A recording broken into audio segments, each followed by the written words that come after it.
All right, the only other thing I need to do is tell you a little bit about the building that you came to hear about tonight. So I have a couple of quick pages. I've done some research. I'll do my best, and then I'll get out of the way and let these guys, no, actually, I'll let Debbie introduce this team. All right? First, let's talk about John Rich Foster. That was his name. We'll talk about his life and career very quickly.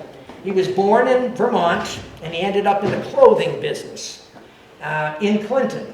And at first, he had business partners in a couple of stores, but then he ended up buying them out. And pretty soon, he was the sole owner of clothing stores in Clinton, and then far beyond. In fact, he opened, I think, altogether 27 different stores, all part of the same New England clothing combination. That's what they called it. So you could almost say he was like the first chain store owner in America, one of the first, certainly.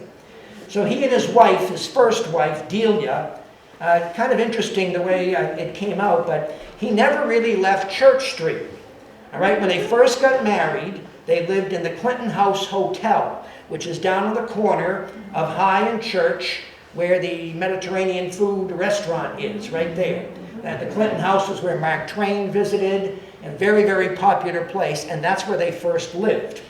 Then they built the house across the street, which today is the Graymore, but at one time it was the most magnificent mansion ever, and that was their first real home. That was the Foster's house, 209 Church Street, right across the street.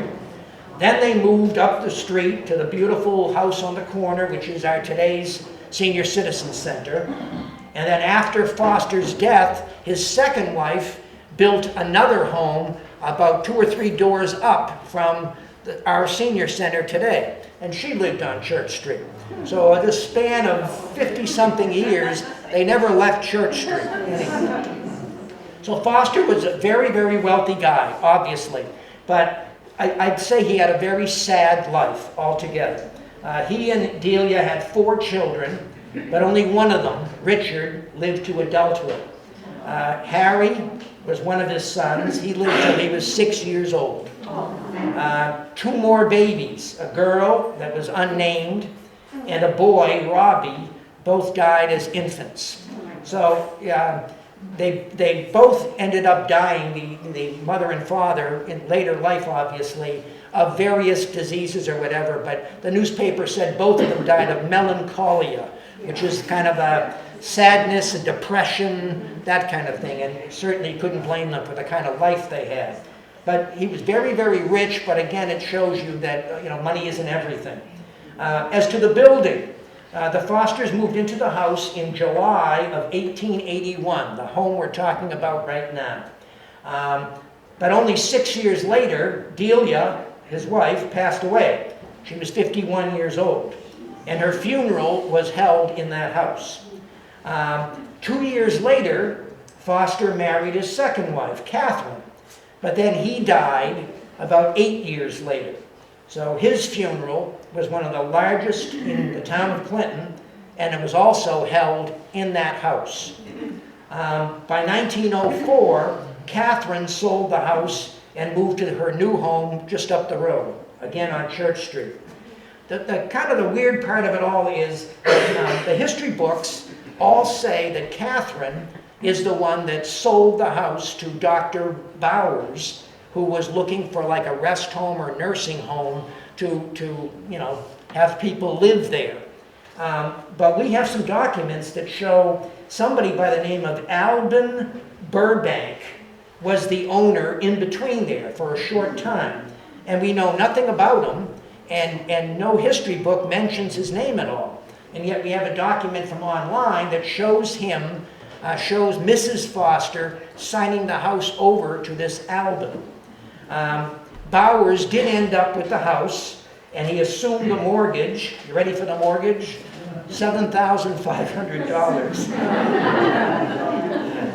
And he's the one that turned it into the Clinton Home for Aged People. And like today, to live there, you had to turn over your assets to the organization. And once you did that, you could live there forever. And as Bowers said, to live and die in dignity. So the building itself, a little bit about the building, which hasn't changed all that much from the beauty it was in 1881. The front hallway is in black walnut. If you've never noticed, people don't use the front door anymore, but the front entrance, all black walnut. To the left is a double parlor, and that's all in mahogany. To the right is the library, which is all in cherry. And then behind the library is a dining room that has tiled floors. That's kind of the receptionist area now. And that's finished in oak. And a little glass room, of course, off of it was a conservatory. So, and the wood in the house was never varnished. It was oiled. That's how they did it. And many of the rooms had marble sinks. And the building has 6 fireplaces. And when it was built, it was a real showplace. It had electric lights. It had a burglar alarm. It had actually gas and hot and cold water, which not every house had at the time. Henry Morse of Fitchburg was the guy who built it, and he was very famous for construction. He built over 30 schools, 25 churches, 15 libraries, and hundreds of private homes. And the only other local building he ever built was the Doggett block on High Street. That's the one where First Concern is, near the alley there on High Street, near Aubuchon's. He built that. That's the only other home he ever built in Clinton. So the home we're talking about tonight was built as a scaled-down version of a Parisian chateau that Foster had seen and liked many, many years before. So as a retirement home, it had 20 separate rooms. Each resident had their own living space. The caretakers had an apartment too. It was a staff of about 15 or 20 people to take care of the elderly and the sick. But today, of course, it's still one of the finest examples of stick-style Victorian architecture anywhere in Massachusetts, really. So we had all heard stories about some of the weird things that were going on up there, and I don't mean senior citizens. And on her own, Deb Goodsell, the executive director, called this team in, so I'm going to have her introduce the team. Enjoy the evening. I was going to say don't forget to get some refreshments, but if you got up to get them, you'd lose your seat. That's the problem. Yeah. I think we got a couple more people coming up. Oh, come on in. Hi, good evening. I'm not sure if you took the chairs. I just wanted to introduce, there is a couple chairs. Oh, there, you're fine. You're good. So anyways, we, the building is rich in history. We've enjoyed being there as our senior center, and it's just breathtaking. It's a gorgeous building, but every once in a while, odd things would happen. So the staff, we had seen a Facebook posting for this Connecticut Paranormal Research Team. We said, hey, what do you do? So they says, let us come out and see what we find. So we said, come on over. So they came over and they spent the night at the center.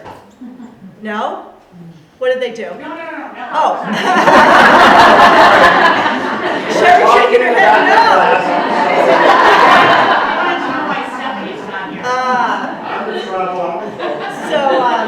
So they came out and they spent the evening. They brought all their equipment. The staff was there. And we do not know what the results are. Yeah, we don't know what their findings were, if anything, what happened. But we're very eager to see. And I'll turn it over to you guys. Thank you. Oh no, I don't start these presentations.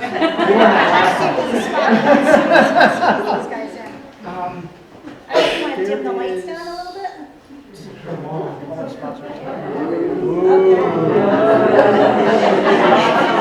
I have the appropriate ambiance. All right. Can you guys hear me okay? Yeah. Okay, so we weren't sure if we should set up the microphone or not. It's too late now. I know. All right, so my name is Christine Peer. I'm actually the director of the Connecticut Paranormal Research Team. And that's only because I personally live in Connecticut. However, we do not just do investigations in Connecticut. We actually cover the entire East Coast from Maine, Vermont, New Hampshire, Rhode Island, New York, clear down to the Carolinas, and then Massachusetts. And then we actually travel as far out as Kentucky. So we cover a huge area. Wish a lot of our cases were local in town, but a lot of them are totally out of state. So I have been running this team now for 21 years, and I have been researching the paranormal for over 34 years. And what we're going to show you tonight is actually a lot of evidence that we've got, not only from the Senior Center, but we're actually going to show you actual the EVPs, which will explain that. So you're going to hear voices from the dead. You're going to see full body apparitions on video and in still photos, and the evidence that we caught here at the Senior Center. So this is actually some of the team. Not all of us could be here tonight, but we do have a wide variety of team members. And I will let Dan get into... Which we didn't introduce Which you ourselves should yet. get. No, I know I should. Christine introduced herself. Hey. So, Got it. my name is Dan Peer. I've been on the team since 2012, 2013 officially. I'm the equipment tech. I'm that guy behind every camera, every bolt, every loose end, and every camera that's not working. Thank you very much. I know. We tech guys don't get so much support. All right, I appreciate it. Thank you. I'll see you guys next week. So, You we can were very- tell who became friends really quick on this. We gotta stick together. I did. So we have a very diverse background on this team. We really cherish that. And the reason is I mean, we have HR, we got clergymen, we've got audio and visual, Dave.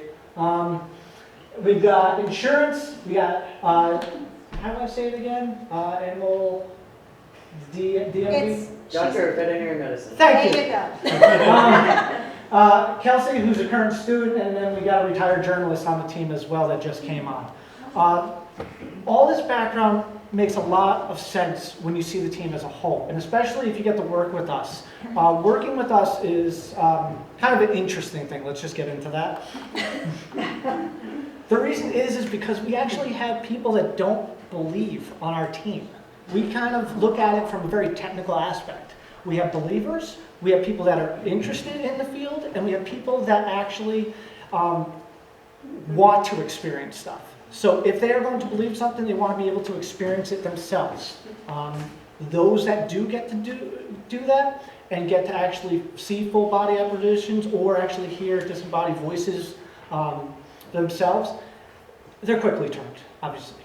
So when it comes to it, as you can see, our team is very diverse, and that's what allows us to really up the ante, especially when it comes to reviewing evidence. You know, not everybody's a believer, therefore not everybody's going to think the same way, and everybody's going to come to their own conclusions, which allows us to really get deep into evidence review. It allows us to come here confidently with our evidence and show you guys tonight. All right, so I'm Kim Shalaki. I'm an investigator on the team. I've been with the team for about, 6-7 years now. I started off, I'm an occupational therapy assistant. I work a lot with adults, and right now primarily with children. I work in the school system. So Christine and I had met, and by chance, you know, she became to trust me.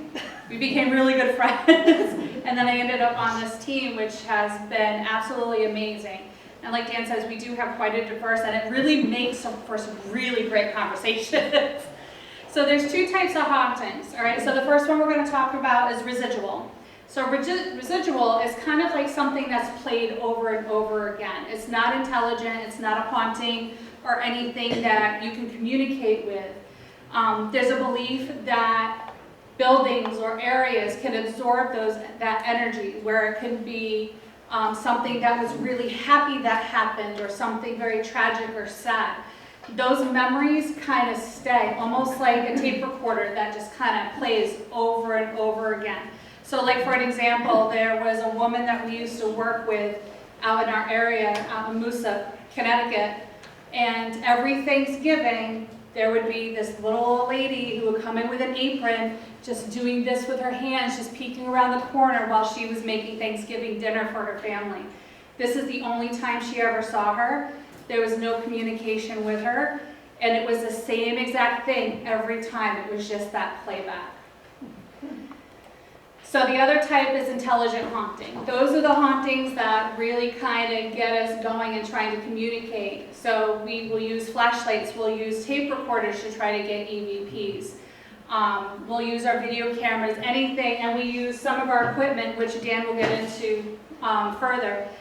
Those different ways, we try to give these spirits or entities a way to communicate, because to people who have passed, there are loved ones who are just now on the other side who can't really communicate like we're communicating now. So we give them that platform, so that way if there's a message or something they want to come across and tell us for ourselves or for somebody else, that's what we try to do. So what we'll do is we're going to get into the equipment, and I promise not to bore you all. I really do.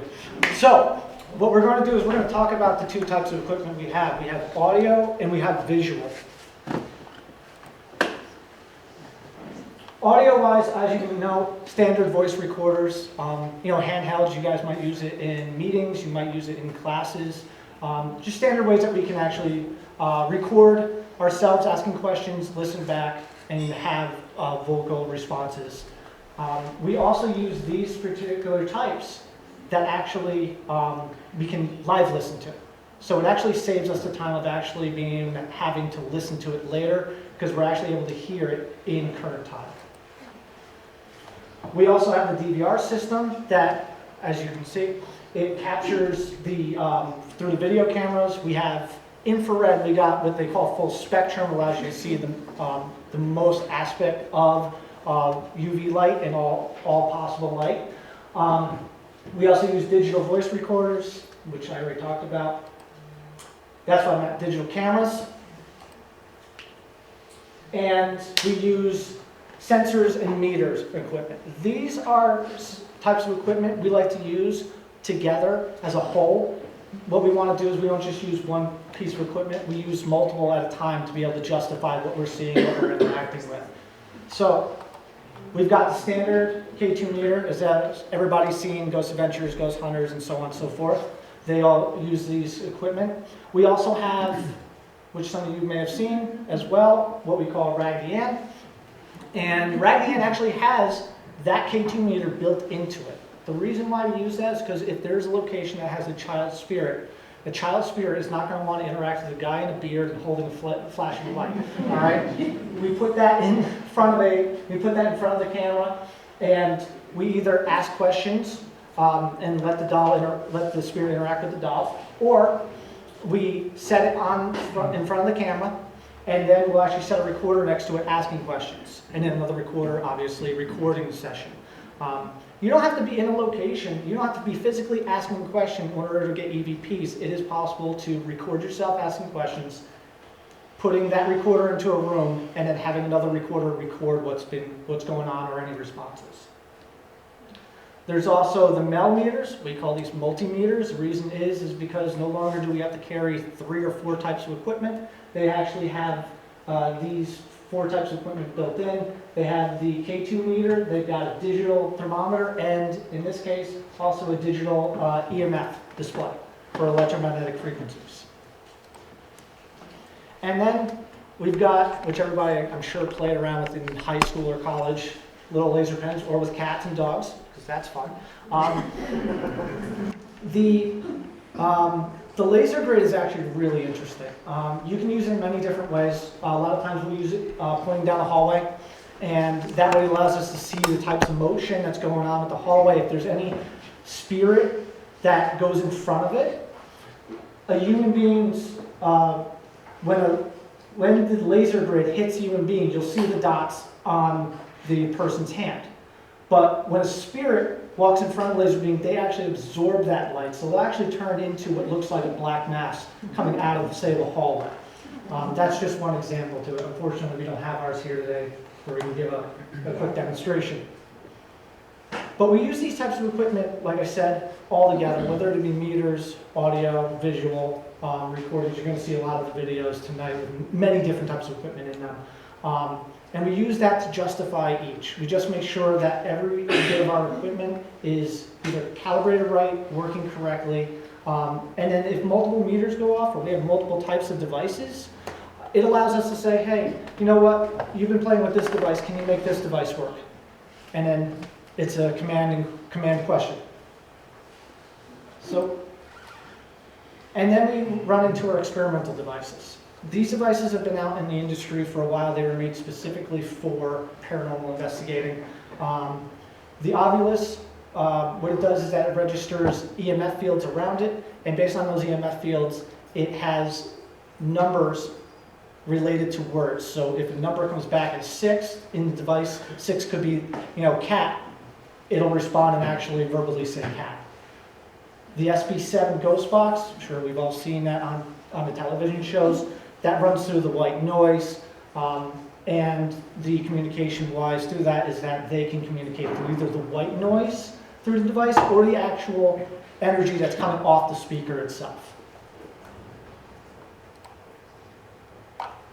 Then we have the electromagnetic generators, which many of them call the EM pumps on television. And what that does is that actually develops and puts out an EMF field within a location. And the theory behind that is that spirits can use that energy, absorb it, and be able to either manifest or move around objects or use our equipment to interact with us. The last one is after we'll actually we can show an example if anybody's interested, is our Connect system. We actually have a mobile SLS camera, static light sensor camera they call it. And what that does is that it actually puts out an infrared laser grid. And it actually registers the structure of a human body. So you'll actually see, just like that image, you'll actually see tonight evidence of that from our different locations. So now that I have said my deal, go ahead, Kim. I kept it under 20 minutes. You did, and I didn't have to go at all. So when we go into a location, we obviously believe everything that you're telling us. You're experiencing it. We're coming in to see what might be causing that. We're not looking to disprove anything. What we're looking to do is to find if it can possibly be debunked, and what that is where we can replicate what you're experiencing, whether it be the sight, the sound, the smell, whatever. And then it's like that extra little percentage that we cannot explain. So different things, so like houses. Who lives in an older house? So with older houses, you have a lot of those sounds with, changes in humidity, changes in the weather. You've got the wood creaking, the house settling. So sometimes to someone who's not familiar with that, it can sound like footsteps going down the hall. It can sound like, doors might open and close just because the wood swells. So, it's things like that that we actually look for. We try to see if it's paranormal. We look at the temperature. We look at humidity. We look at a whole range of things. And that's one of the things, that's why this equipment is so important to us. Even like shadow figures seen in the room.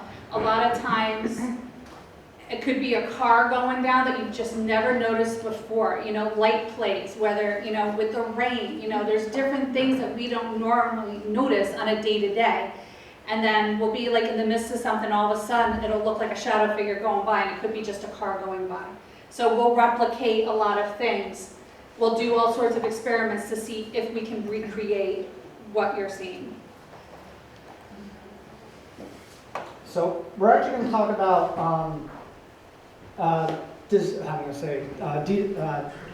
debunking. There we go. So this is a case that we had in Madison, Connecticut. All right, and a bed, young girl, a stove. None of it makes sense, right? Well, we got a phone call. And what ended up happening is this young girl was laying at her bed at night, and she was experiencing seizures, the feeling of being watched, and sleep paralysis. Anybody who hears that or has ever seen a horror movie or a ghost-related show, instantly thinks paranormal. something's paranormal, all right? And, you know, it's not wrong to think that way. You know, be open to all aspects. What ends up happening is that we actually came into this house and we were doing our sweeps. We had our meters, we were looking all over the place, looking up and down, seeing if there was any high EMF levels or anything. And what we found out is that at the head of her bed, there was a large amount of EMF. And we were sitting there wondering why. There's no electrical, there's no nothing. There was no electrical on her side in her room. What we found out is when we went into the kitchen, that exact stove up in the center had a clock dial to it. That clock dial was putting off a large amount of EMF. So what we ended up doing was we came to the conclusion it was a possibility of a high exposure to EMF. What we ended up suggesting was, since we didn't capture anything once we looked at all the evidence, and once we looked at all the reviewed, all the video and audio, we couldn't come to any other conclusion. We asked them if they could possibly take the bed, move it to another section of her bedroom, far from that wall. What ended up happening is, within a week, we got a phone call. She no longer was having seizures. She was no longer had that weird feeling while she was in bed, and she no longer was having sleep paralysis. So, like we say, we're into debunking, not disproving. We're into trying to replicate the situation and find the solutions. And again, the solution may not be paranormal all the time. Did you want to talk about this one? You're on a roll. Oh. You're doing good. So this one was the same exact situation, just with an older gentleman. The older gentleman lived in an apartment, all right? He had, you know, tingling sensations across his body. He felt like he was being held down. He was encountering hallucinations in his room. The thing is that he was on the second floor of this building. It was actually the building on the left. And he was on the second floor. The first floor had all the electrical underneath his apartment. So all that electric from all the apartments, all the stores and everything was housed just right under his apartment. All right? Believe it or not, the client's psychologist actually reached out to us. And that's where it was. He was out of ideas. They were prescribing this man tons of medication, and it didn't seem like anything was quite solving the solution. So when we went in there, we actually found that the EMF levels were way over where they should safely be. We are not electricians, all right? We can only show what we have. I just want to put that out there. This other situation was too, is that he also had, as you can see in the right corner, that's not the same building, just an example. He had cell phone antennas just right above him. So below him, he's got electrical. Right above him, floor up, he's got cell phone antennas. So what we did was we worked with them and we talked to the owner. They actually moved that man to another room as soon as it was able to be opened. Many of his symptoms went away at that point in time. From what we know now, that building no longer has cell phone antennas on it. We don't know why. We'd like to say, hey, it was all us, but we really don't know. But the nice thing is that man was no longer suffering from these large symptoms. He actually carries a K2 meter with him everywhere he goes now. So when he goes into a bar or restaurant, if it's a high level, he just steps to the side or has to be sit down at a different location. He's also no longer taking psychotic medications.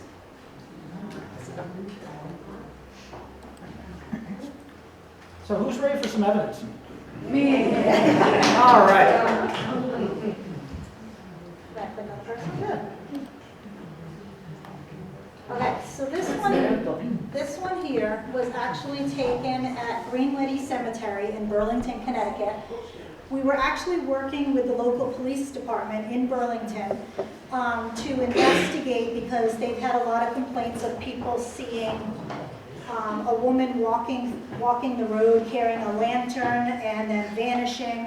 And then the YMCA that was at the other end, there was a huge mass murder there several years later, and it has been closed. So while we were out there, the police officer that was standing next to me actually jumped, and he's like, "Did you just hear that?" And I said, "I didn't hear anything, and I'm standing right next to you." He said, "I just heard a woman scream in my ear." So I immediately looked at the cop, and I said, "I'm gonna take some photos." And I took 3 photos, and the cop didn't show up in any of the photos, but instead, I got this mass of ectoplasmic smoke, and it actually formed, I don't know if you could, the angle I'm at, I can't really see it too good, but you can see an eye socket, you can make out the bridge of the nose, and the mouth is actually open, and the smoke is coming out of its mouth. Once I showed that to the cop, he locked himself in his car and told me, literally said, "If you need me, knock on the window. I am not standing out here anymore." So I said, "Okay."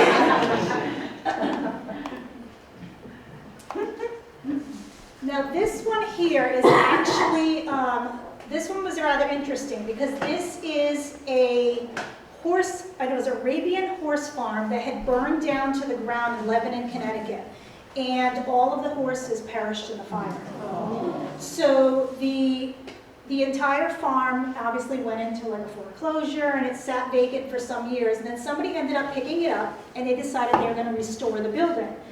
So as you can see daylight. There's a lot of the boards are like charred, and it's missing, but what was interesting is the middle part of this is a cement aisleway. And when the construction people were in there pulling off old boards and replacing the boards, they would have all their tools in the middle of the aisleway. They're working on the walls, and they would hear horses' hooves coming down the aisleway, so they hurry up and they're reaching over to grab their equipment so that horses don't trample over their stuff, to turn around and realize there's no horses here on the property.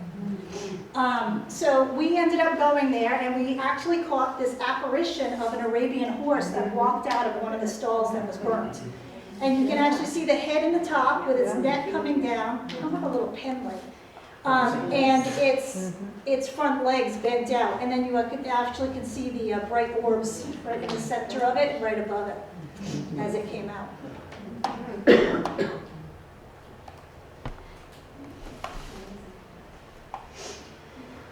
This one here, we actually used this photo for the promotion of the White Noise movie that came out in 2004 with Michael Keaton. And we were out doing research in a cemetery, and I was trying to take a picture of that tombstone that you can see in that white mass, because it had a saying on it about how this child had passed away, and it had this 3-dimensional little lamb on it. And it was such a beautiful saying that I wanted to investigate it further and do some research on it. So I took a picture of it so I could research it when I got home, to find out that the picture didn't come out at all with the stone. Instead, I caught what appears to be an angel holding a child. So you can see the arm, the head at the top, there's a head in the middle, the arm bent, and he's like holding, like he's bent down, because you can see the thing. But what was really cool is the wings shaped in the back. And there's 2, one on each side. And I've never gotten another photo like this since then. Yes? I can't see. Oh, sorry. I'm dying, I'm sorry. Should have just threw something at her. Thank you for saying something. I would have felt really bad if you didn't. So again, we were working with another police department, because we get a lot of cases from the states and police to help them, because obviously the cops see a lot of things and they want justification that they're not crazy. So this particular cemetery was being vandalized, and the police were trying to research it to get it to stop and catch who these people were that were constantly vandalizing the tombstones. And that one particular stone that's in the middle, somebody dumped red paint all over it. And in the fall of that year, a bunch of kids were drinking in the cemetery and got drunk, got in a fight. One of the kids got knocked out sitting in front of that tombstone. The lady's name was Sarah.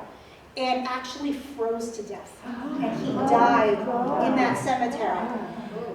So after that, when the police were spending several nights making sure that these kids weren't coming into the cemetery after that, we actually caught this, and this was actually, I wish I still had the video of it, but it was VHS videos, it was quite old, and I don't have a tape that plays it anymore. But this woman actually walked in front of me in the car. We saw her through the viewfinder, and you could see she had her left arm was cocked back a little bit. She actually had long hair, and you could see the space. The smaller photo, it's a little easier when you blow it up, it kind of depixelizes it a little. But she had a very tiny waistline. You can actually make out her bust line, and she just walked right past us and vanished right in thin air. And without looking through the camera, we could not see her with our own eyes. So we kind of think that that might have actually been Sarah, that was her tombstone that was vandalized. This particular one here, you'll see a smaller photo in the upper right-hand corner. This was taken at the Shanley Hotel, which is in Mackinac, New York, and we were filming with ghost detectives at the time. I was actually in the entrance to the Underground Railroad, and the room that is behind the guy that's sitting in the chair, they used to call that the body room. Because back in the early 1900s, they had an outbreak of tuberculosis in the town, and of course it was in the middle of winter and the cemetery was frozen solid, so this was the biggest building that could store that amount of bodies until the cemetery was able to be opened up and dug down so that they could bury these people. So there was 1,200 people piled into that room. Now, if you look, so Dave said, as he's videotaping, he's sitting in the chair, he actually said, take a photo, I hear somebody behind me. So when I took the photo, now that is about 6 feet from, he's like, I'd say like maybe a good 12, 18-inch step down. So that's like really high for this person to be behind him. But you can actually, if you look into the smaller picture, it was an image appeared, an apparition. The guy's got dirty blonde hair, his bangs are parted, and he's wearing thick, round glasses and with big ears. And you can even make out the pupils in his eyes. So after I saw this on the photo, I can't even talk tonight, I went into that room and there was nobody in there at all. So then we showed this picture to the owner of the hotel, and he was able to verify for us that there used to be a guy that did maintenance on the old coal furnaces that were in the basement, and his name was CJ, and he had a photo of him, and that is exactly what he looked like. He actually died from Agent Orange. So apparently he's still working at the hotel. Now this is a full body apparition that I caught at Eastern States Penitentiary. This was at the end of the night. It was raining and snowing, and if anybody's ever seen pictures of Eastern States Penitentiary or been there themselves, it's kind of shaped like a giant spider. There's like a big main section, and you've got all these wings that come off of it. The roof of these buildings were glass. So with the ice and the snow and the wind, it just corrupted all of our evidence. We couldn't do our EVPs, we couldn't do anything. We had to just literally block it out. So driving through a snowstorm in Pennsylvania, I was kind of upset that I was like, all right, I haven't been seen prove that this place is haunted. So we started breaking down the equipment, and I said, you know what, I'm going to take one last trip down cell block 12 and see if I can capture any pictures, because I have to go down there to get the camera anyway. So I went down there with just my camera and the viewfinder, and that's all I'm looking through. And I saw this guard walk out of the cell only through the camera. When I looked like this, he wasn't there. And then I looked back through and I was like, oh my God, nobody is going to believe me if you do not let me take this photo of you because I'm by myself. I'm like, please imprint yourself on my photo. I snapped the photo, and sure enough, he did. So after that, I just continued to watch him, and I'm yelling to him. I'm like, hello, hello, and I'm trying to see if maybe it was an intelligent type haunting. He never acknowledged my existence, which showed me that it was residual, because he didn't know that I was there. He never looked at me, never did anything. He just was doing his rounds. He walked out of that cell, went down the aisle, and he literally went cell to cell, looking in the cells, and he was holding his keys, and he had this weird little hat. Obviously, he's got a little beer belly. And then he vanished right in front of me in the middle of the aisle and turned into this giant ball of light. We have those pictures actually on the website of him disappearing. His actual picture is on the wall with the rest of his guards. He was one of the guards that was stabbed to death for a brawl that happened in cell block 12. So this particular set here, this is I think it's 5 different photos. So we were doing research at an old abandoned cemeteries, and we were going from one cemetery to another. And we were documenting them because they were abandoned locations that the towns weren't maintaining. So we're trying to document all the history on the stones, figure out what jurisdiction we were in so that we could go to the town and say, hey, we just found this place. We'd like to help clean it up and, make it presentable because this is worship ground. So as we were doing the first location, it was so overgrown that the grass was above my head. And you couldn't see. It was like a perfect scene of a horror movie. There was bats and trees. And what ended up happening is our whole team was split up and everybody's documenting with their, all the stones. And I felt something warm around my leg. Now, in the meantime, I've got a state police officer at the road keeping the public from interfering with what we're doing. And when I felt this warmth around my leg, I shined my flashlight down and I saw these little red glowing things looking at me. So I immediately freaked as I started shaking my leg and I realized that I have a rat on my leg and it's trying to go up my leg because I was warm. So I'm running through the cemetery to get to the car, and all of my team members thought I was being attacked by something demonic because I'm running and I'm flailing this thing and they see the shadow of this thing flopping on my leg, and I jump over the stone wall, so everybody's running and they're falling over stuff, and the cop proceeded to get this rat off of my leg, and I was bleeding because it just clawed right on. It was hanging on for dear life. So my mistake to this was we were communicating with spirits at that first location. From there, I never bound the spirits that I was communicating with to stay at that location. So what happened was the negative spirits that were there followed me to each location I went to and then came home with me. And it took me 2 weeks to get this thing out of my house. But as you will see in the photos, it actually manifests more and more to the point where, now you'll see, normally energy is just a ball of light. We call them orbs. And then what will happen is if there's enough energy, these orbs will pull together to form an energy rod. And then from there, if you have enough energy, they'll actually pull together to manifest into what it was when it was alive. So 5 different 35 millimeter rolls of film, this thing imprinted on my film.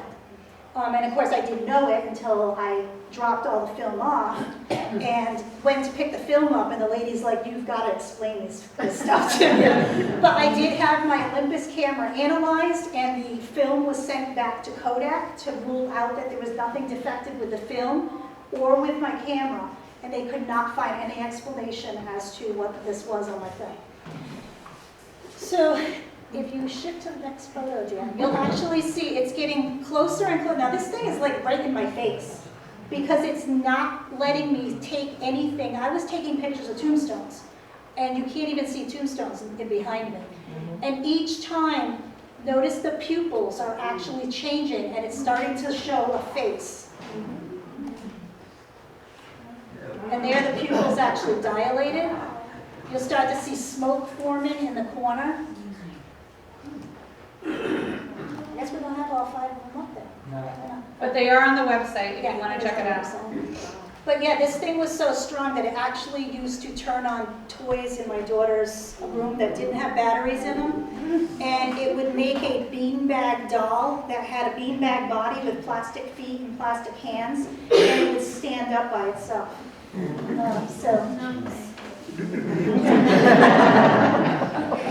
That doll got flying lessons out of second story window. You wanna do this? You're on a roll. Oh, go ahead. Or you So- Kim want to do it? Oh, you're good.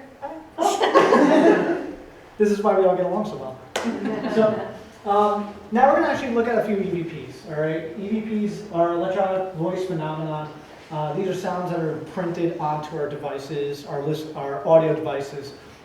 Like we said, we can either be in the room, we can be asking questions live, vice versa. These are,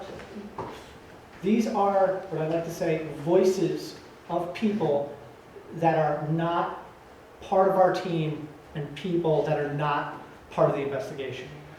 And that's what is really creepy about some of these. Some of these, you can actually tell the gender of the EVP and the spirit, and there may not be a person in that room of that same gender. So you could have Christine and Kim in a room asking questions, and a male voice will come through and imprint on the recorders. So you're going to actually hear a few of these. Shall we do visual? Yeah. I don't know how loud that's going to be. Loud enough to make Kim's ears bleed. Even move. That happened upstairs. That happened upstairs in his bedroom. Oh, this is the And it top. also happened once. It happened several times upstairs. Now, So did you guys hear a voice that just sounded completely not part of the conversation? It's a little easier when it's visual, right? Yeah. So for those who didn't quite hear it, watch this frequency right here. You can even see just a little bit of the bump right there, but right there actually shows the frequency input of this voice. I mean imprint of this voice. even move. That happened upstairs. That happened upstairs in his bedroom. Oh, this is And the it top. also happened once. It happened several times upstairs. Now, What do you think it's saying?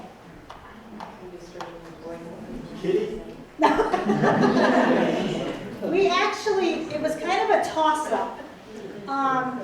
We were trying to figure out if she was saying, please play with me, or please pray for me. And with that particular case, it ended up as we were doing a residential investigation, we actually found a hidden well that was underneath the addition of a house.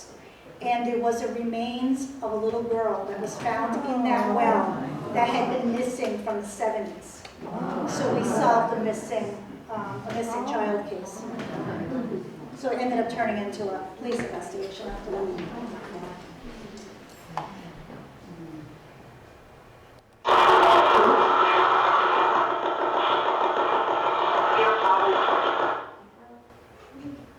You caught that one, I heard.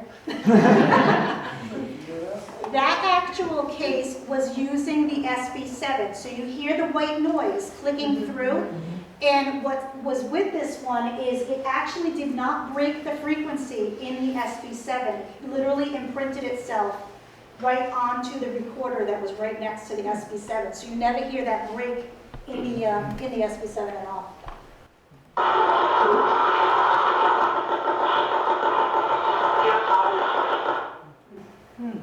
It did get out when we were done.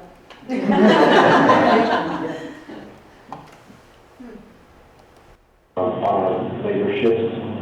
And we're like, no, absolutely not. You know, no, you yell and argue. I hate it. I don't want to yell or argue with it. That one's actually, it's a little hard to hear, but there is a male voice that comes through and he whispers his name. So you look right Sounds here. like a P something. I thought it was Bruce. got the first one I right? hate it. I hate it. I hate It's it. actually Bobby. I hate it.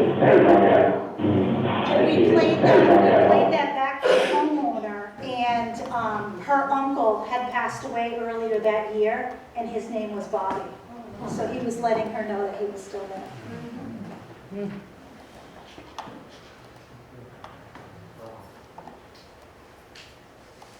He said, of course, that thing on the wall right there, that talisman.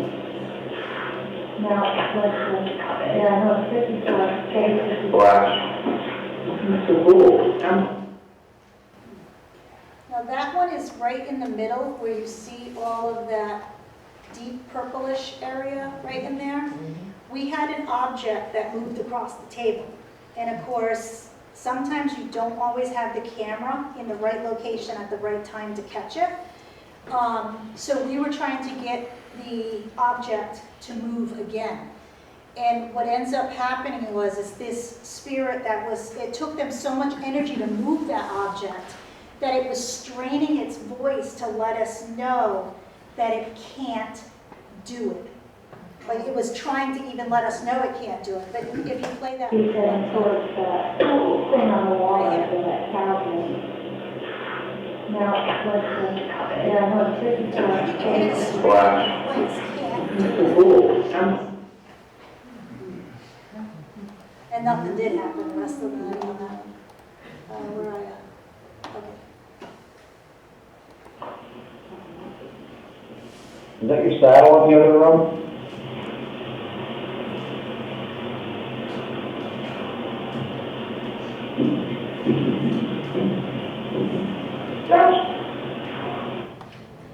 Now this one is really interesting because not only did we get him to respond to us, but you actually hear phantom footsteps. Yeah. This particular location it used to be a tack shop. So there was a subfloor, sort of made it look like an old barn floor above a cement floor. And that's been ripped out. So it was literally now just a cement floor. It's no longer a tack shop. And the saddle that we were referring to, the saddle used to be in the tack shop, and it used to be set up almost like a museum piece. It was all roped off and nobody was allowed to touch it. We did not know that, and we touched it. But what happened is the owner of that saddle, he used to train Western horses, and he donated one of his horses to John Wayne to film a Western movie. And John Wayne gave him the saddle that he rode the horse in for letting him use one of his horses in his movie, and he autographed it. And it's just sitting there in display. And the father that owned the saddle never wanted anybody to ever touch it. One of my team members had his hand on the saddle. He was just kind of like I am here with the piano, and something pushed his hand off the saddle. So that's why he was asking, was that your saddle in the other room? The phantom footsteps, we didn't know until we played this back for the homeowner. Her father had had a stroke, and he used to walk dragging one leg.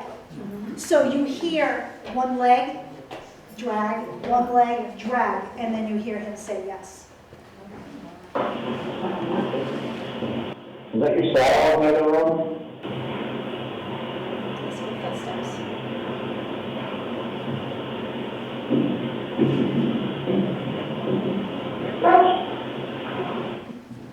Like he literally came into the room and and then we realized afterwards we weren't supposed to touch it.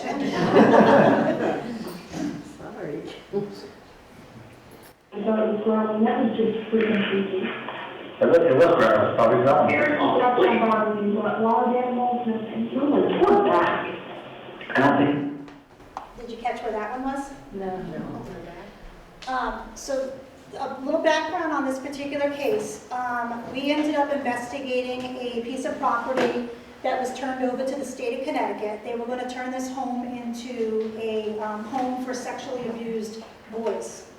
So they had construction crews in there that needed to put in sprinkler systems, and they needed to make it up to state code to have all these kids living in this house. And The construction crews, nobody would stay to finish the job because they were having dishes thrown at them, they were having all kinds of stuff. Their tools would disappear after they just plugged it into the wall, they go to grab the tool, it's gone. So researching it, we found out that the house was turned over to the state by a woman.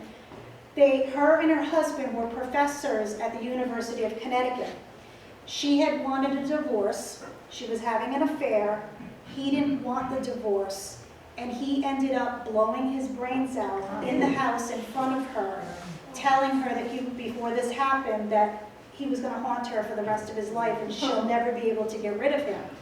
So every night, before she would go to bed, he would do things in the house to the point where she literally left the house with the clothes on her back and threw the keys over to the state, and all her belongings are still in the property. So when we were able to catch this audio evidence, and then I tracked her down in Florida and I played it back for her, she was like, oh my God, I'm not crazy, that's him. He actually had a cleft palate, and he talked nasally through his nose because he had no roof of his mouth. So when you hear the EVP, you're going to hear that nasally voice come through, and he's threatening her. So it was growing, that was just freaking creepy. It was ground, it was probably ground. Here, That's please. how bothering me, but wild animals and Did you catch it, poor Becky? back. He's actually saying, don't dare fall asleep. And that's what he would tell her every single night. So it was growing, that was just freaking creepy. It was ground, it was probably ground. Here, That's how please. bothering me, but wild animals and poor back.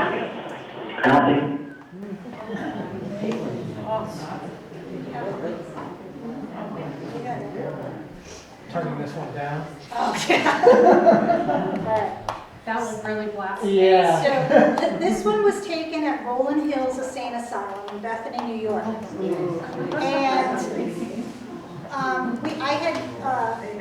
there was 12 of us. The entire team was locked into this location for the night. And me and my case manager at the time decided to try to find where the electroshock therapy room was on this location. So we found it, and we were literally sitting on the bed. The bed was shackled to the wall, and there was like a medical table next to it with the actual electric machine with all the cables and everything attached to it. And it was so, I wanted to pick it up, but I knew it was from the 1800s. It felt like paper, just like touching it. And on the bed was shackles, and then there was this big device on the end of the bed, and we couldn't see. I just literally had, what is this one? I'll show you how bright this is, if it turns on. Oh, it's actually dead. We need batteries. It has a little red light on the end of it. So I was using that as a flashlight, and I had my recorder, and I had the Mel meter turned on, so it would let me know if I was in any type of danger of picking up high EMF. So when you hear this EVP, I'm actually sitting on the bed, and I'm feeling, because I can't see, it's pitch dark, and I'm feeling what this device is, and I realize it's got water faucet handles on the end of it, and it was an actual shower type tub that was at the foot of the bed where they would put their feet in while they were being strapped down and electrocuted. So as I'm sitting on the bed, you're going to hear all my equipment going off. And I'm totally I'm ignoring it because I was determined to figure out what this is. So I was disregarding all the alarms going off to let me know that I was in dangerous levels of EMF. And me and my case manager, who was a woman, were discussing this, and then you're going to hear a male voice come through crying and begging me to help him make it stop.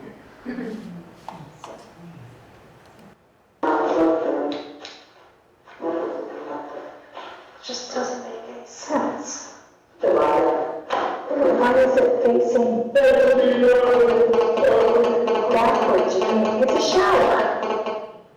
Yeah. Now, we never interacted with him. We never heard him say anything with our own ears. It was caught on the recorder. which I didn't hear it until the 9.5-hour drive back when I was almost pulling in my driveway. And I caught that actual voice of him saying, you could tell the sobbing, and he's saying, help me, please make it stop. We did go back last year, was it last year? It's been 2 years. Yeah, we went 2 years ago. And we went back to see if I could communicate with him again to kind of like help to cross him over, and he was already gone. He wasn't there anymore. It just doesn't make any sense. Why is it facing backwards? It's a shower. Yeah? Nice.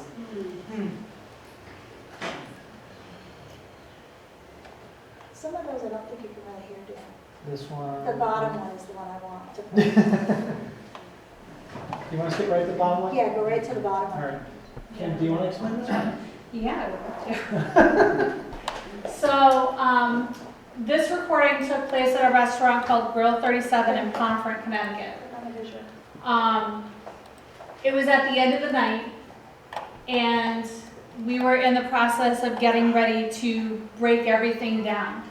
So this camera and recorder is actually set up at this table, numbered table 15, which is all the way on the other side of the building of where I was coming in. So just as I was entering this double doorway to go to the camera and to start breaking it down, this came up.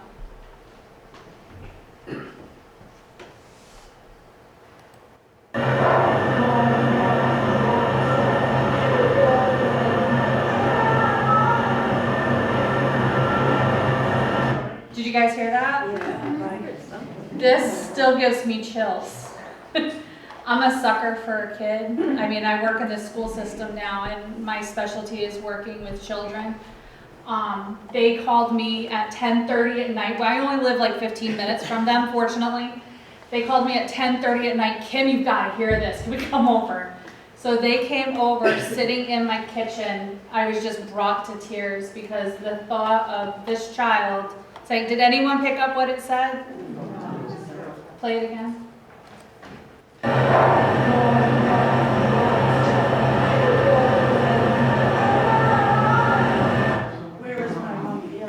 Where is my mommy? I want my mommy. And so it pulls at your heartstrings. This was nearly missed. Yeah. This was one of those EVPs. As you can see, there's barely any difference between the background noise and here. And the only reason why we saw it was, I'm gonna plug them because it was amazing, Adobe Auditions. When we're able to see this frequency, that's what keyed me in that I need to listen to this more. And when I saw that, I nearly kicked Christine out of bed and I called Kim. And said, we need to come over now. So if this had not come through, like if it had just been even 2 minutes, like a minute to 2 minutes, we never would have caught that voice because I was on my way to break down this equipment.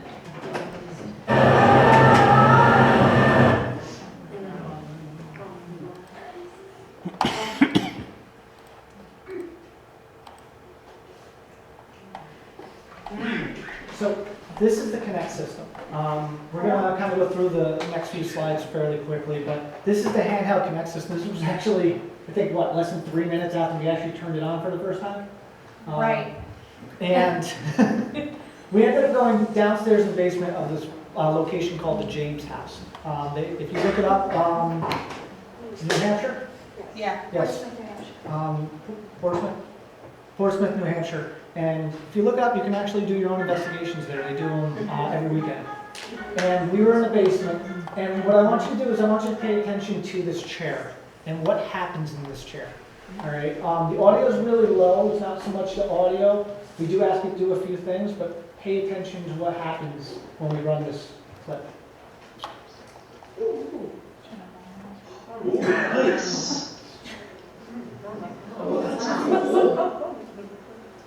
Hello, hi, how are you?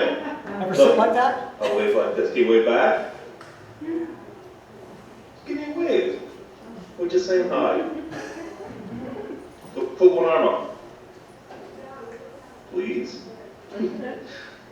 But watch what happens next. Can you wave to us? Look, like this. See my arm? Crawls away. Which one? Now, some background there, that's actually Kim's husband. That was the first time he's ever encountered anything paranormal before. He got the bug after that. Yeah, he was like, when can we go back in? Can I use the equipment, please? He was so impatient. The weird thing about that is that not just that we captured that, I mean, that was amazing anyway, just because the legs were crossed. You know, it was sitting relaxed. It was swinging its legs. But when it came across and scurried, I'm going to say scurried away, I saw it on camera, Johnny actually felt the wind come by him. So that was very interesting with the Connect system as well. We do have one other one, and I laugh at this one all the time because I'm actually going downstairs and talking about how my left is right, my right is left, looking at that screen, and how I'm going to actually smack my face into a wall. But it's about what happens after that. This is all the first. Getting a left and slam my face into a wall. Now you're going to notice, see that little indicator? That's a child's bed. Yeah, right over, kind of going over here, over there by the bed. Now watch this. I scan back over to the bed. Yeah, just by the It's laying down. And then as our buddy Eric comes into the room, he gets up and walks away. Eric says he's sorry. So that's another thing we've had with the Connect system. So that again, that's experimental equipment, but I mean, that's crazy. You know, it actually went from a laying position to sitting to actually getting up and moving. So, visual experience, okay. This one we're gonna, It's fun, you can skip that. okay. It's hard to, so you played it. Yep. So we do want to take time to talk about this, seeing that this is what we're all here for. This is the main event. I'm going to say I was actually a little disappointed. We didn't get any EVPs, all right? That was the one thing that just disappointed me. But this alone was very interesting. We did a sensory deprivation experiment. And what we did is we placed individuals into far locations in the building. In this case, it was the third floor? Yeah. Third floor. Third floor and what I call the pool hall because the pool table's up there. And what we do is we have the person blindfolded and you have headphones on listening to the SB7, the white noise cycling through. All right, you have to have a lot of trust in your team members or someone's going to pick on you. I heard a laugh over there. So, Where's David? Yeah, where's David? David! David! Back here. All right. We're going to get to David in a moment. I was tired, I didn't know what I was doing. So what ends up happening is that individual is blindfolded, you know, sensory completely blocked off, all they're listening is to the white noise. They're instructed to speak out any words or phrases they hear, all right, through the white noise. In the meantime, in another opposite side of the location, you have another individual asking questions, all right? The theory to this is that if the spirits are comfortable talking to an individual, they may be comfortable talking through that individual more so. So in this case, we have Christine asking questions in the main lobby area, and then I'm on the third floor, blindfolded, the headphones, as you can tell, I have a lot of trust in them for not torturing me. The only thing I gotta say is that we have a slight situation when we don't know how to end this experiment without somebody nearly getting punched in the face. Yeah. And you imagine you're listening to white noise, your eyes are covered, and someone's doing, "Hey, we're done." We don't do what she did. Yeah. You're gonna see. So this one, I believe this is the one where you ask a question, I respond, but what's really interesting is she asks the next question and I respond. You'll get it. Do you know how old you are?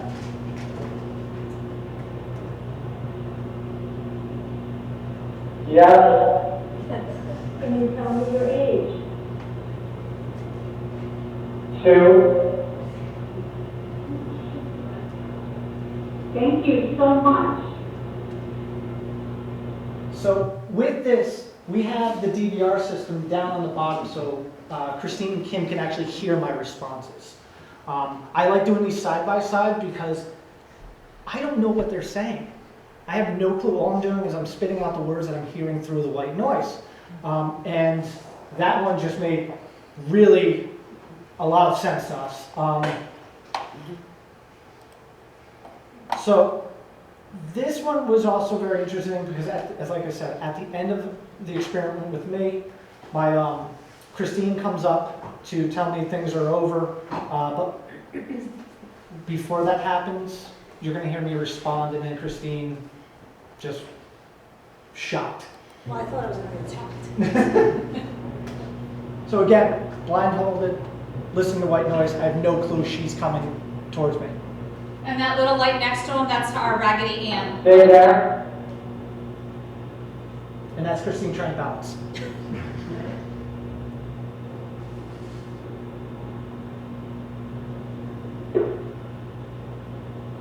So Christine has no clue what to do right now. No, because you told me to stay there. I was like, am I going to get hit? Is someone going to throw at me? And again, I have no clue she's even there. So Christine gets brave, eventually. Yeah, but I'm like trying to tiptoe. She's trying to figure out how she's going to do this. Should have used the post-it. So she looks over, I didn't even think of she that. sees the doorway. And she was smart. She used the doorway as a protective device.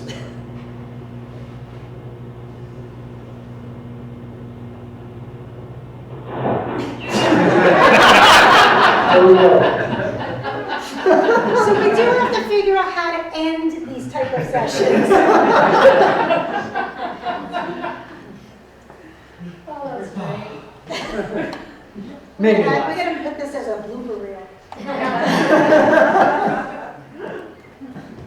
So, before we get to what I think is probably our most predominant capture of the night, I want to talk about what happened downstairs. It's not really in chronological order, but we had what we call a REM pod, and what it does is that it actually puts out its own little field of energy, and if anything breaks that field of energy, and it has to be like 4 inches, and you're going to hear me like, I go ecstatic when the equipment goes. So what ends up happening is we put this equipment down, and all night it was kind of going on and off. But when me and David sat down, it decided to just really play with us. So Harry, we start the sensory deprivation we now have session. upstairs. So you're going to hear me introducing the individual upstairs. We would like you to speak through And the red closet went off. the REM pod device is No. he absolutely did not go there. Henry, are you here with us right now? If you are, can you get close to that device? It's not gonna hurt you.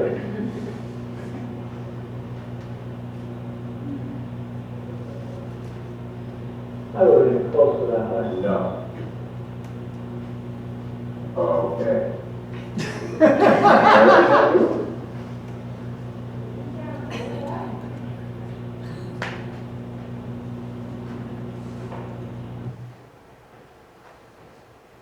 Sorry, I fast forward like 6 minutes. Yeah, total 12 minutes. I don't want you guys sitting here all night.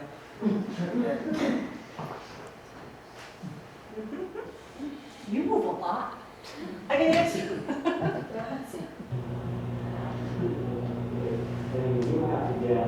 And this is me explaining how close you need to get to it. Yeah. No, that's just, he's just showing how close you have to get to make it do something, and it went off twice there. But like, that is Now, like. everybody else is in the command center, right here. So that's where all the laughter's going, because every time that thing went off, everybody's like, Well, I think the whole time, Shane, right? Derek. Derek was upstairs on the 3rd floor. Harry, With is that me? you? Oh, yeah, she Yeah. Yeah, both of us. So, were there. Derek's doing the sensory deprivation. Oh, no. Nothing is going on with him at all. All the interaction is going through the REM pod. He said, holy crap.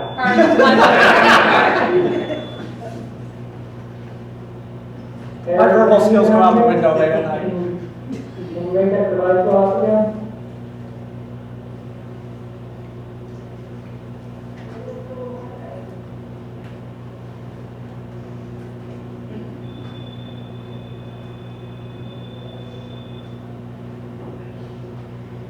Is that you, Henry?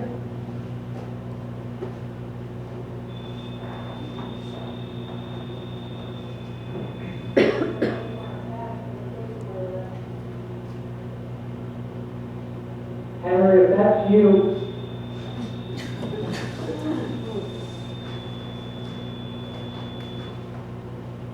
Henry, you really like that, don't you?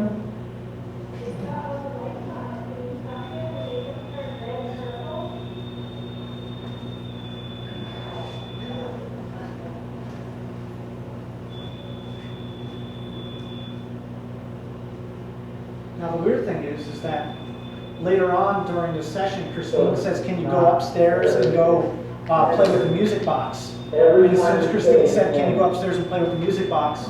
No, the music box didn't go off, unfortunately. But the REM pod stopped going off.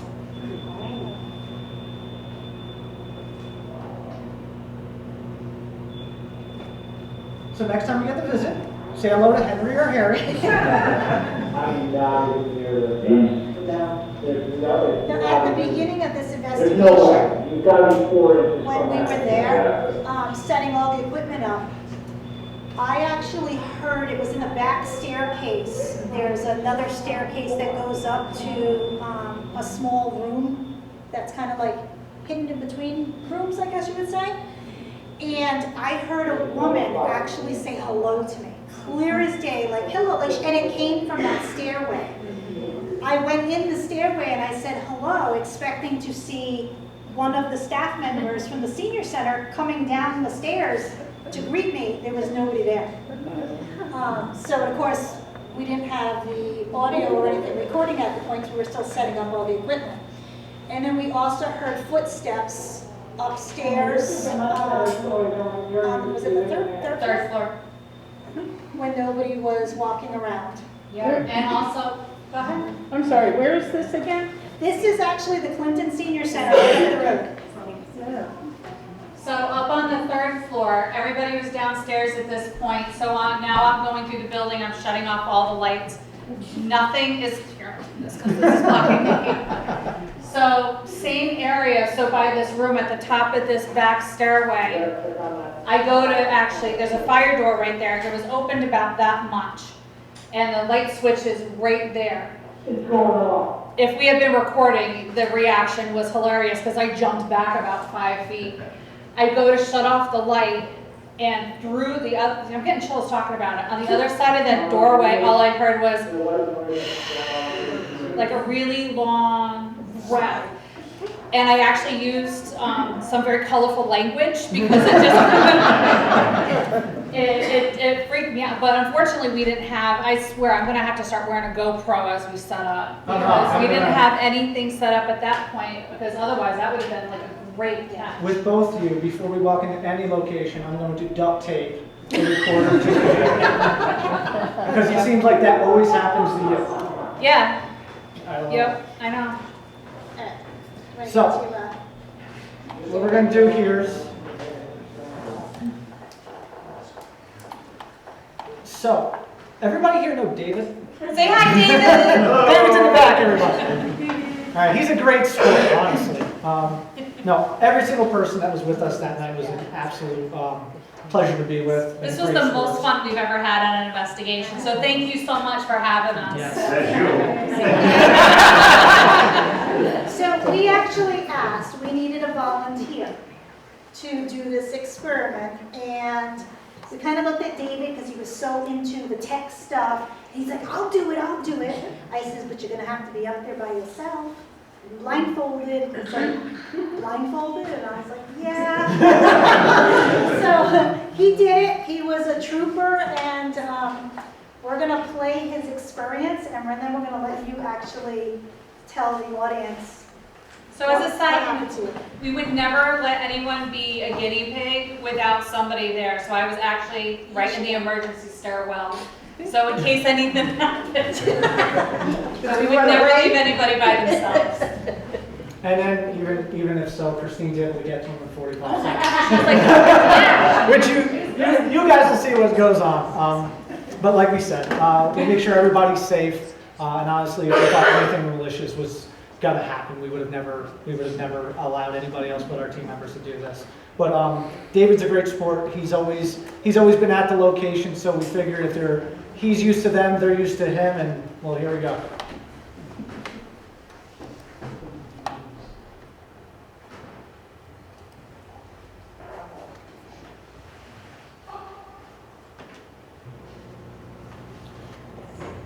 So again, the same situation. David has headphones, blinded. Oh, I have to turn it up. Up on the third floor. Hold on.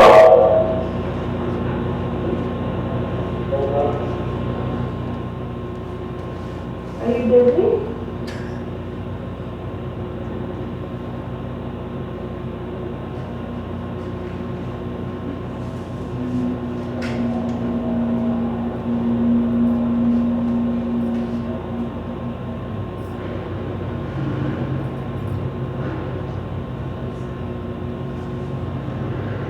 Do you remember the man that's sitting up there in the chair? Buddy? My buddy? My friend?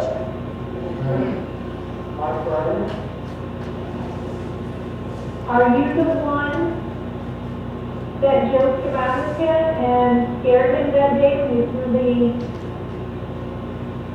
reacher downstairs? Everybody knows those old reachers where they're like 2 feet long and you grab like a cup out of your cabinet? That's what we're talking about. Harry.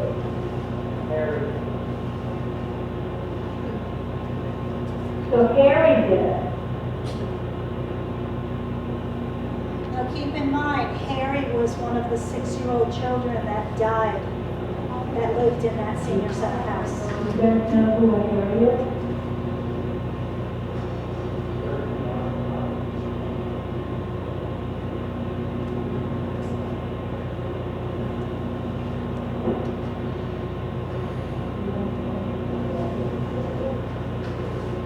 No.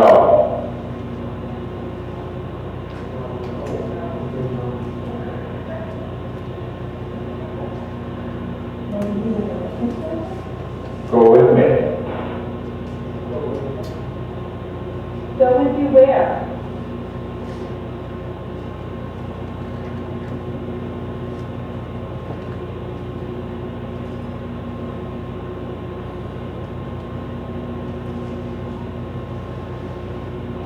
Where do you want to go?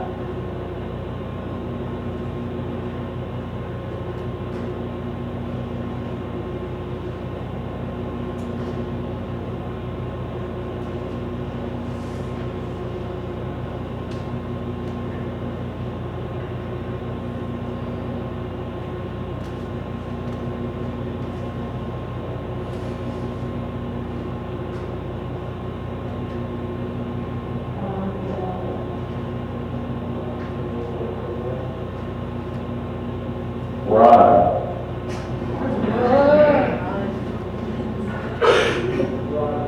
Go with him and run. I actually don't go running. She was. She was.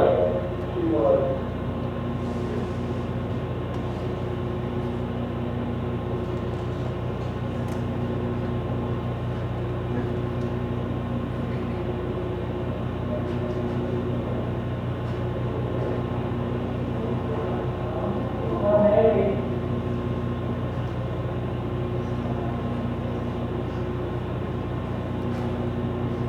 You still didn't say where you want me to go.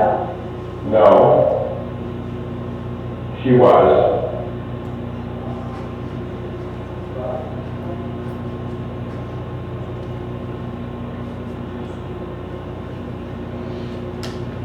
Where are you in the tub?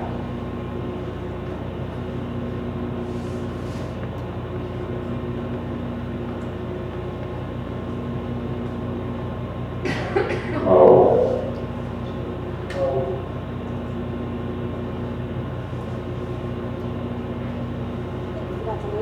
I'm here, on or what?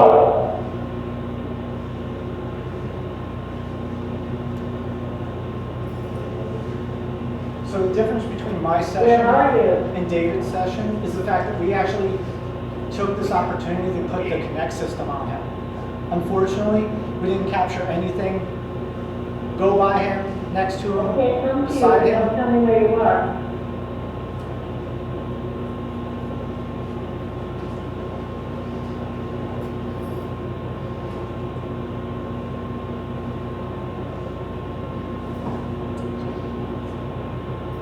Morning? Tomorrow morning?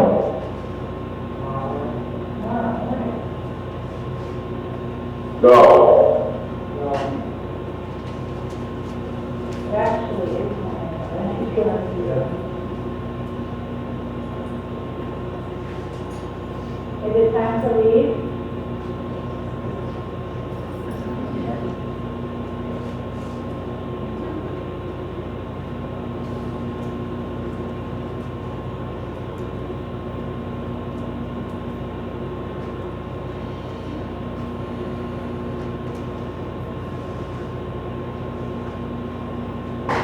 It's gonna be with you.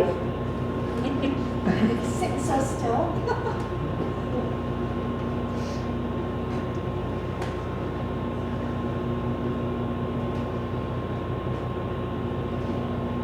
Shall we fast forward to 12:30?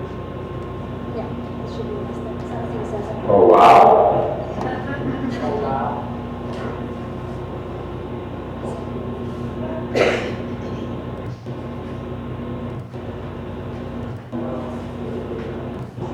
That should be.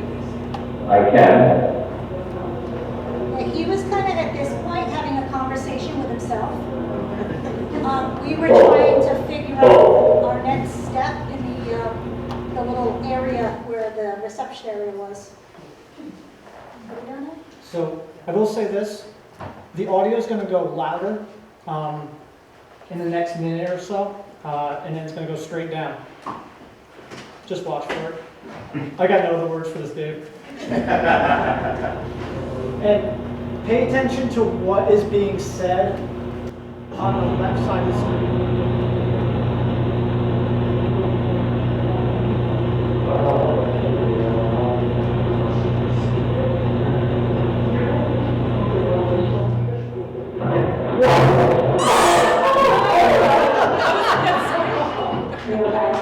What the hell was that? I mean, like, really, what's with that? Now look at Christine.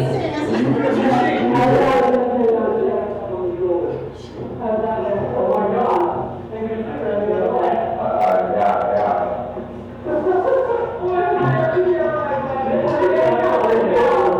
Yeah, open the radiator, so I'm just, alright, so, There's Christine, she finally made it. alright, so. I know, I switched off the battery, I think, my Alright, so I was, wow,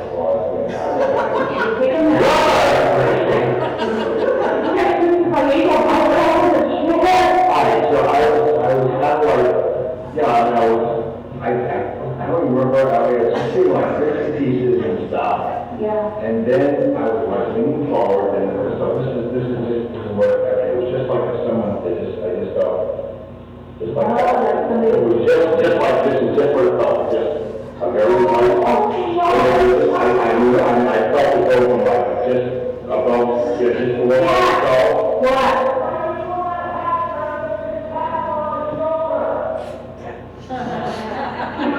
There you go. So Dave, you need to take a bow. Good job. Excellent sport. So Dave, it I was. think you should come up here and actually say what happened to you. I'm usually a little more coherent than that. I used to do a lot of public speaking in a past life, but you never know. We did bleep out your bad words. Yes. It was.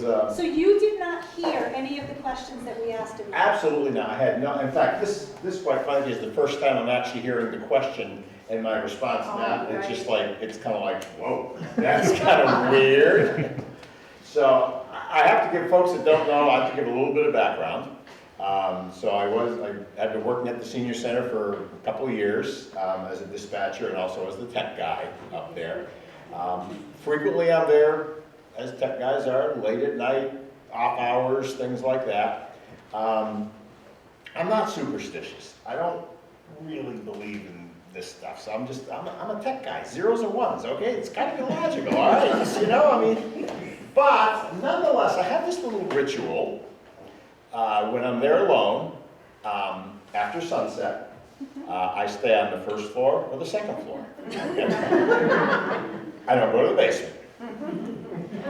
On occasion, I need to go to the third floor because sometimes I store some of my equipment and stuff up there and I need to go up there. So my little ritual, if you will, is as I'm going up the staircase to the third floor, I will, it's going to sound so weird. Oh. I will announce myself. I said, hey guys, it's me coming up. I'll just out loud. I said, it's me, I'm coming up. I'm just going to get something from here. I need to get this wire, I need to get this clamp, or whatever. I just let them know where I'm going, what I'm doing, and this is every time I'm there after hours, just by myself. So people, if anyone was there, they think I'm crazy, but it's just kind of this ritual thing. So I guess we kind of formed some sort of bond there.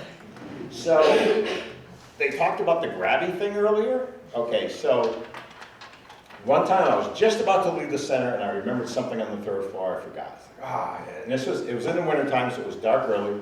I just kind of ran back up, not really thinking, running up the stairs, didn't announce it. I'm just going to grab it and come right back down again, okay? There was a bunch of some walkers and canes and one of these things that you grab, to get things off the shelf on the top landing of the emergency. Now, this thing was not precariously stuck next to the thing, it was not leaning up against something, it was just there with the other stuff. As I'm hitting the first landing, this thing comes, not flying, but it's like someone just almost kicked it down the stairs. It's like, what the? I remember looking at it as I was going by, it's like, this thing, like I said, was not precariously pitched up there, it was but next thing I know, it's coming down the stairs after me. That was the day I did not announce myself. I made it a point to announce myself every other time after that. Okay. So that's just kind of a little bit of the background. I kind of have, I guess, a friendship with these guys. With Harry. Because he says he's my friend and my buddy. So, yeah, I was up there and it was actually interesting because I felt very comfortable, very at ease. I didn't feel threatened or weird or anything like that. I was just listening to the sensory deprivation and saying whatever I heard. And I leaned forward at one point and well, as I was demonstrating to them, it's just as if somebody from the base of my skull, just maybe down a foot, just very lightly brushed my back, and that was when I jumped up and I'm ready to fight. I don't know what I'm gonna fight. It's like I'm ready to start punching. So I was like, and I could tell it was from that side, it was from the left side because I could just feel it. And yeah, and then again, being a logical person, so I'm working through this. My mind is replaying this over and over and over again for like the next month. It's like, okay, it was hot and humid. Did my t-shirt stick to me? No, it wasn't that. Was there well, there wasn't a fan, there wasn't a breeze. Did I brush again? No. I am just trying with everything I got to logically explain what in the world that was that I felt, and I just cannot get past the fact that it was somebody kind of giving me a little back rub there. So, And it was on command. Yeah, it sure was. Wow. Yeah, so that was my experience. So it was. Let me tell you, not a big believer in this. Not superstitious, but. Damn. That's all I can say. For being a good sport, we're going to let you walk away with your own DVD, so you can relive this over and Yes. When you heard the words, were they clear? Did they? No, they weren't like crystal clear. It was like you know, it was like, it's almost as if you're tuning across an FM radio quickly and you hear like bits of things. But I mean, they were clear enough that I could understand what they were saying. There was never any question about what it was. There's one point I think I was stumped, I couldn't quite make out what it was, but I do remember Friend and Buddy came through loud. I mean, that was just like so clear. And I had no idea that's what they were asking. I mean, I just no idea. I was trying to figure out, it's weird because when you're up there, you're trying to put it in context about why these seemingly random words you're hearing and you just repeat them. It's like friend, buddy, and then, I don't know. Yeah, It's just because you weird. don't hear the question. No, you don't hear the questions at all. They're just random words coming out. And then, again, when you see it side by side, it's like, wow. And you're still not a believer? Well, let's put it this way. Yeah, I do believe, yeah. There's definitely more than zeros and ones out there, I'll tell you that. Yes, absolutely. Yeah. So, well, that was, let me tell you, more than interesting. Well, David, Everybody.